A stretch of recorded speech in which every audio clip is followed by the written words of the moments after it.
Thank you for having me here and thank you for inviting me. It's an honor. Let me start with the idea of reforming Al-Azhar, for example, as the biggest institution in the Muslim world. Can we reform Al-Azhar? The problem with reformation, it's linked to reforming Islam. It's different, but it's linked. Reforming institution, it's linked to reforming Islam. Because Al-Azhar is not teaching biology, for example, is teaching products that are Islam. What we call Turat Islamic or the Islamic heritage, it's all of it. It's all of Islam. It's the Quran, it's the Hadith, it's the Seerah, and all these. So to reform Al-Azhar, we have to reform the content, what they are teaching to other people. And there are problems with the Reformation itself. There are problems with the notions, definitions. Let's start with the definitions. The word reform comes from Latin. It means change or reshape. It's changing a shape. In Arabic, it means islah. It's different. Islah is to bring something to its working state, the original state. It was made originally working, but something happened, it broke, and then you're bringing it to a working shape. Tuslah as-sayyara, is fixing the car. The car was working, but you fixed it. You brought it to original shape. Can we reform Islam? Can we reform Islamic institutions, since they are both linked? Well, it's like saying bringing Islam to its original shape, to a working shape. What if the original shape was not working? What if it was deformed from the start, from the beginning? It was born deformed. You cannot reform something that was born deformed. And here we go to some problems that were mentioned by our panelists here.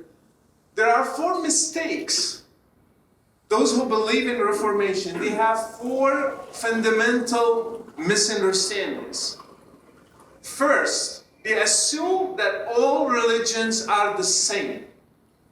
They are good in their core belief. They are born good. And they are for the good of humanity. But later on the course of history, they have been changed or altered by politicians, by different people. And that's what made them evil. They put Christianity with Buddhism, with Islam, everything in one basket. And that's wrong.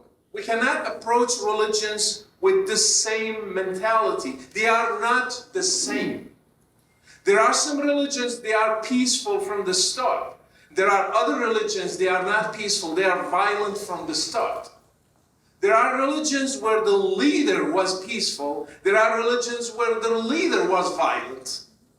There are religions that the first community was peaceful because the first community represents what religion is. Texts are just texts. But the application of those texts on the ground tell us what religion is. Let's say Christianity was practiced by the first apostles and the first disciples. Islam was practiced by the first Muslim community. What if the first community was violent? So bringing Islam to its first shape is actually, that's what we call Wahhabism and Salafism.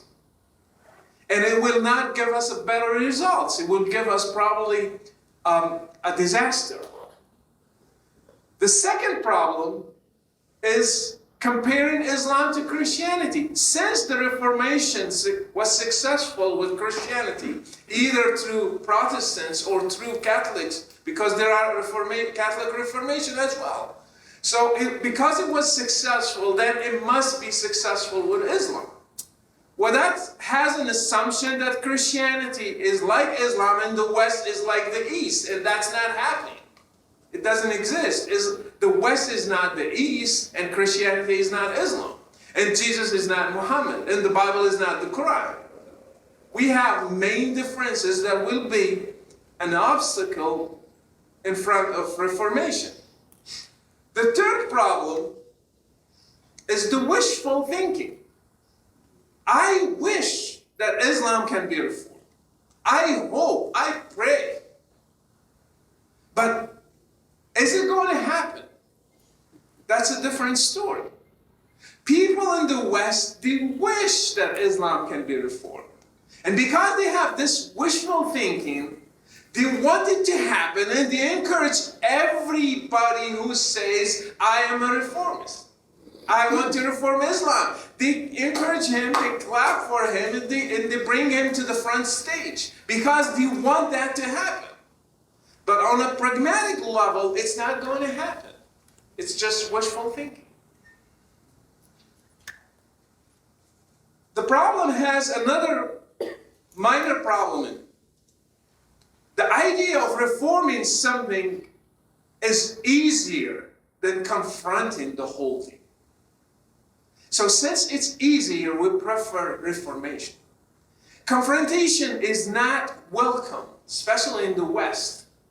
A person like me is labeled like Imam Tawhidi, like Raymond Ibrahim, like many others. We are labeled as bigots, haters. Why? Because we confront the problem. We don't play political correctness. So when you don't play with the system, there are people, they want and they wish it's going to be reformed. If you say no, then you are a bigot. You are from the other side. People, I appreciate that Coptic Solidarity invited me. But because inviting people like us probably will put you in trouble as well. You will be labeled as well. Not many people like to invite people like us. Why? Because it will cause a problem. It's not comfortable to confront Islam, to tell 1.5 billion that your religion has a problem in the root. It's not cosmetic. It didn't happen through history. It's from the beginning, and you have to deal with it. That's a hard message. Not everybody willing to embrace it. The fourth problem is we have some reformists, and we think they are going to reform Islam. In the West, I don't want to put names, but you know them. You can see them on CNN, on other stations, on Fox as well. You see them everywhere. And I liked your questions when you asked, do they have at least one mosque? You can call it a reformist mosque. Do they have a reformed Quran?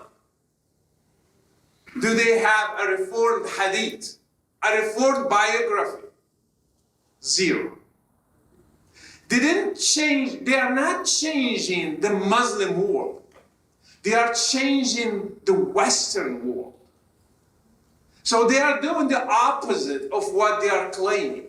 They are popular among Westerners, but they're not popular among Muslims.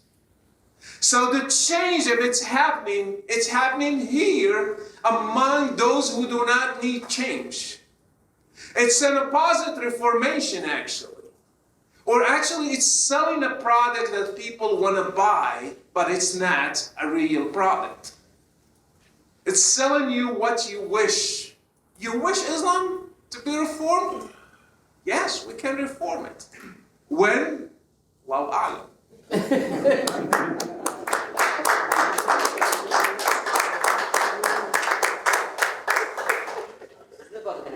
Those guys, I can name them. They are just, you can count them. They are not many. And they are considered non-Muslims. They are considered apostates. They are not welcomed. And they are not making any change whatsoever. Am I saying that we should convert every Muslim as a solution, as my brother Imam Tawhidi mentioned? No, I'm not saying that. I said I choose Christianity for myself. I recommend it for people who want to leave Islam.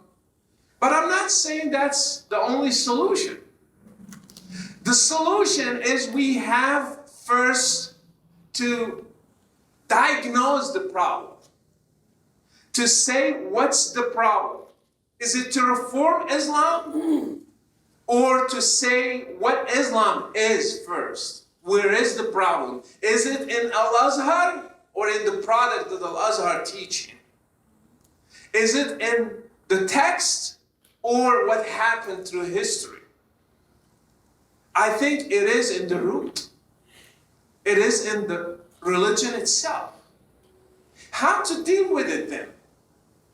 Well, there are some solutions. One of them, it's happening actually.